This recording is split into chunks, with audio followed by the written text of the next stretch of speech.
10th class important question देखते हैं। कह रहे हैं कि A B is a diameter and A C is a chord of a circle.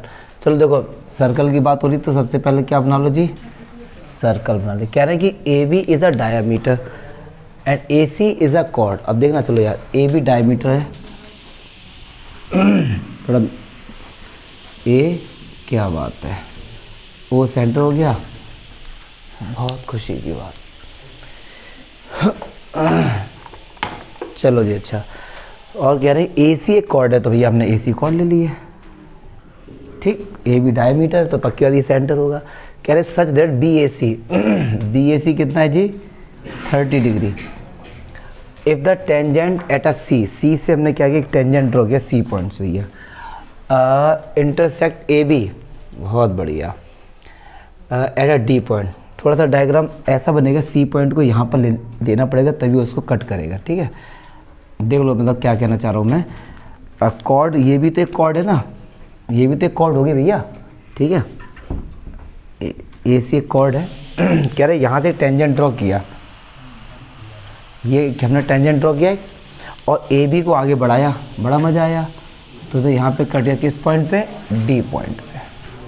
पहले तो ये समझो ये इसका डायग्राम है। बोलो नहीं आप लोग, पहले मेरी आवाज़ ही नहीं आ रही है, आप बोलोगे तो और दिक्कत होगी है। चलो जी, अब बोला क्या है, बी सी बराबर बी डी। बी सी ये रही भैया और बी डी ये रही, आपको ही बराबर दिखाना है, ऐसा हमको प्रूफ करना है। अच्छा ये एंगल 30 दिया गया है, ठीक। अच्छा एक बात बताओ यार, अगर ओ ए रेडियस है तो ओ सी क्या होगा, ये भी रेडियस हो गया, यस और नो। ओ ए और ओ सी दोनों क्या रेडियस हैं, तो कायदे में देखा जाए ओ ए सी ट्रायंगल में ये दोनों बराबर हैं तो इनकी अपोजिट एंगल बराबर है। ये 30 है तो ये भी एंगल क्या हो जाएगा। चलो इसको लिखते चलते हैं, इसको लिखते चलते हैं।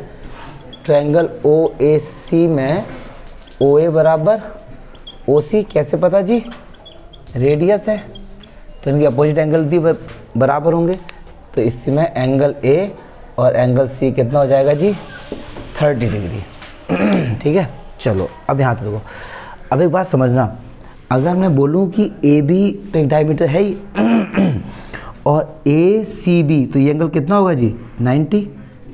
क्यों, सेमी सर्कल में कोई भी एंगल बनता है तो वो क्या होता है 90 होता है। क्यों, क्योंकि ये 180 है तो वो हाफ हो गया इसका।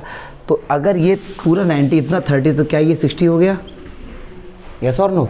तो यहाँ पे बोलेंगे कि एंगल ए सी बी कितना होगा जी 90, ठीक है। क्या हम ए सी बी को इन दोनों एंगल का सम लिख सकते हैं, तो ये एंगल ए सी बी को लिखेंगे 30 डिग्री और उसको लिखेंगे ओ सी बी कितना है 90, तो ओ सी बी कितना हो गया 60 डिग्री, यस और नो।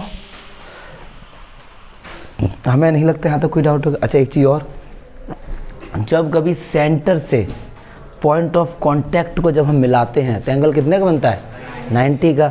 तो ये पूरा एंगल कितना होगा जी 90 और ये 60 है तो क्या इतना 30 नहीं हो गया।